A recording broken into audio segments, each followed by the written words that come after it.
സ്വാഗതം. ടൊറാക്കിൾ ചാനലിലേക്ക് എല്ലാവർക്കും സ്വാഗതം. Very good morning. എല്ലാവർക്കും വിഷുദിന ആശംസകൾ. ഐശ്വര്യത്തിൻ്റെയും സമൃദ്ധിയുടെയും നല്ലൊരു വിഷുദിനം എല്ലാവർക്കും ആശംസിക്കുന്നു. ഇന്ന് നമുക്ക് വിഷുദിനമായിട്ട് ടാരോയുടെ സന്ദേശം എന്താണെന്ന് നോക്കാം, അല്ലെങ്കിൽ കണ്ണൻ്റെ സന്ദേശം എന്താണെന്ന് നോക്കാം. വിഷു അല്ലേ, കണ്ണൻ എന്താണ് സന്ദേശം നമുക്ക് തന്നിരിക്കുന്നത്? ആദ്യത്തെ തന്നിരിക്കുന്നത് 4 ഓഫ് പെൻറ്റിക്കിളാണ്. രണ്ടാമത്തത് കിങ് ഓഫ് സോർട്സ്. അതായത് നമുക്ക് സമ്പത്തുണ്ടെങ്കിൽ നമ്മൾ ദാനധർമ്മങ്ങൾ ചെയ്യണം എന്നാണ് പറഞ്ഞിരിക്കുന്നത്. ദാനധർമ്മങ്ങൾ ചെയ്യണം, സമ്പത്ത് ഒരിക്കലും പിടിച്ചു വയ്ക്കാൻ പാടില്ല. ദാനധർമ്മങ്ങൾ ചെയ്യണം, മറ്റുള്ളവരെ സഹായിക്കണം. അതൊരു മെസ്സേജ്. രണ്ടാമത്തെ കണ്ണൻ്റെ മെസ്സേജ് എന്താ? ഒരു ഇൻ്റലക്ച്വൽ അതോറിറ്റിയാണ് ഇവിടെ കാണുന്നത്. കിങ്ങാണ് കാണുന്നത്. ഇയാൾ ഒരു സുപ്പീരിയർ നോളജിൻ്റെ അതോറിറ്റിയും കൂടിയാണ്.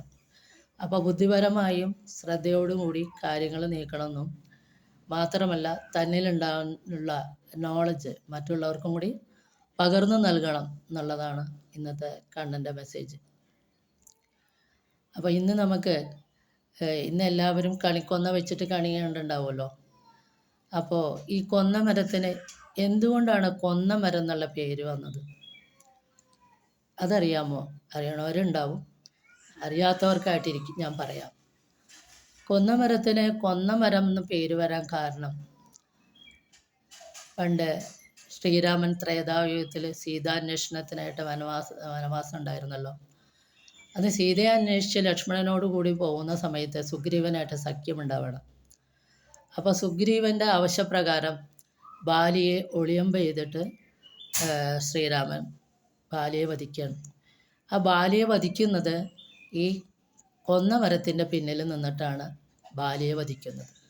പിന്നെ ജനങ്ങളെല്ലാം ഈ മരത്തിനെ കാണുമ്പോൾ പറയാൻ തുടങ്ങി, ബാലിയെ വധിച്ചത് ഈ കൊന്ന മരത്തിൻ്റെ പിന്നിൽ നിന്നിട്ടാണ്. പിന്നെ ഒന്നും അറിയാത്ത ഈ മരത്തിന് കൊന്ന മരം എന്നുള്ള പേര് അങ്ങനെ വന്നു. കൊന്ന മരത്തിന് ഭയങ്കര സങ്കടമായി.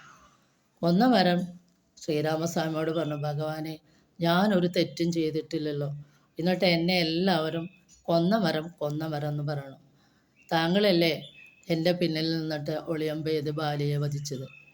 പിന്നെ നിരപരാധിയായ എനിക്ക് കൊന്ന മരം എന്ന് പഴി കേൾക്കേണ്ടി വന്നില്ലേ? ഞാൻ വളരെ ധർമ്മസങ്കടത്തിലാണ്. അപ്പോൾ ശ്രീരാമസ്വാമി പറഞ്ഞു, പൂർവജന്മത്തിലെ നീ ഒരു ധർമാത്മാവിനെ കുറ്റം ആരോപിച്ചിട്ടുണ്ട്. പക്ഷേ അയാൾ നിരപരാധിയായിരുന്നു. പിന്നീട് കാര്യം അറിഞ്ഞപ്പോൾ സത്യം അറിയാതെ കുറ്റം ആരോപിച്ചു. പിന്നീട് കാര്യം മനസ്സിലാക്കിയപ്പോൾ നീ ക്ഷമ ചോദിച്ചു എങ്കിലും ആ കുറ്റം ആരോപിച്ച ആ ഒരു കർമ്മഫലം അത് നീ അനുഭവിക്കുക തന്നെ വേണം. കർമ്മം അങ്ങനെയാണല്ലോ, ഏതൊരു കർമ്മം നമ്മൾ ചെയ്താലും അത് നമ്മളിലേക്ക് തന്നെ തിരിച്ചു വരും. നല്ലതാണെങ്കിലും ചീത്തയാണെങ്കിലും. ഒരു കൂട്ടം പശുക്കളുടെ ഇടയിലേക്ക് ഒരു പശുക്കുട്ടി വിട്ട് കഴിഞ്ഞാൽ ആ പശുക്കുട്ടി അതിൻ്റെ അമ്മയെ തന്നെ തേടി പിടിക്കും. അതേപോലെ കർമ്മഫലം, നമ്മൾ ചെയ്യുന്ന ഓരോ കർമ്മത്തിൻ്റെ ഫലം നമ്മളിലേക്ക് തന്നെ വരും. ഒരു ബോൾ അങ്ങോട്ട് അടിച്ചാൽ തിരിച്ചു വരുന്ന പോലെ. അതുകൊണ്ട് കർമ്മ വളരെ ശ്രദ്ധിക്കണം. ഓരോ കർമ്മം ചെയ്യുമ്പോഴും നമ്മൾ വളരെയധികം ആലോചിച്ചിട്ട് വേണം ചെയ്യാൻ. നല്ല കർമ്മം ചെയ്താൽ തീർച്ചയായിട്ടും നല്ല ഫലം, മറ്റേതാണെങ്കിൽ പിന്നെ പറയണ്ടല്ലോ. അപ്പോൾ അങ്ങനെ അതുകൊണ്ട് നീ ഈ കർമ്മഫലം അനുഭവിച്ചേ പറ്റൂ.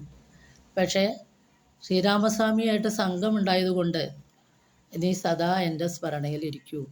നിൻ്റെയും നിൻ്റെ വർഗ്ഗക്കാർക്കും സൗഭാഗ്യം ലഭിക്കും. അന്നു മുതൽ കൊന്നമരം ഇങ്ങനെ ഭഗവാനെ സ്മരിച്ചിരിക്കുക. അങ്ങനെ ഇരിക്കുമ്പോഴാണ് കലിയുഗത്തിൽ ഭൂലോക വൈകുണ്ഠമായിട്ട് ഗുരുവായൂർ ശ്രീകൃഷ്ണ പരമാത്മാവിനെ പ്രതിഷ്ഠിച്ചത്. അപ്പോൾ കണ്ണനവിടെ പല ലീലകളും ആടി. കുറൂരമ്മയ്ക്കും വില്ലമംഗല സ്വാമിയാർക്കും പൂന്താനത്തിനൊക്കെ കണ്ണൻ പ്രത്യക്ഷ ദർശനം നൽകിയ കാലമാണ് ആ സമയം. ആ സമയത്ത് ഒരു ബാലൻ എന്നും വന്ന് അവിടെ തൊടും.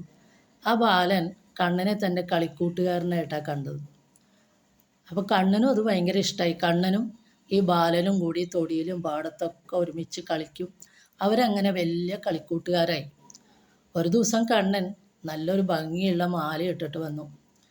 അപ്പോൾ കൂട്ടുകാരനത് കണ്ടപ്പോൾ നല്ല മോഹമായി, നല്ല ഇഷ്ടമായി. കണ്ണനൊരു ഭക്തൻ കൊടുത്തതാണ്. അപ്പോൾ കണ്ണൻ എന്ത് ചെയ്തു, ആ മാല ആ ബാലന് സമ്മാനിച്ചു.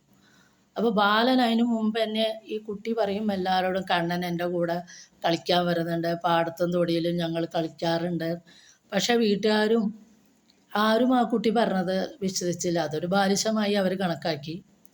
പക്ഷെ കുട്ടി ഈ സ്വർണ്ണാഭരണം ഇട്ട് വന്നപ്പോൾ വീട്ടിലെ മാതാപിതാക്കൾക്കൊക്കെ ഭയങ്കര പേടിയായി. ഇനി കുട്ടി ഇതെങ്ങനെ മോഷ്ടിച്ചതാണോ എന്നായി എല്ലാവരുടെയും ശങ്ക. അങ്ങനെ മാതാപിതാക്കൾ കുട്ടിയും കൊണ്ട് വീണ്ടും വൈകുന്നേരം അമ്പലത്തിലേക്ക് വരുമ്പോൾ ശാന്തിക്കാരൻ നോക്കുമ്പോൾ ഭഗവാന്റെ കഴുത്തിൽ മാല കാണാനില്ല.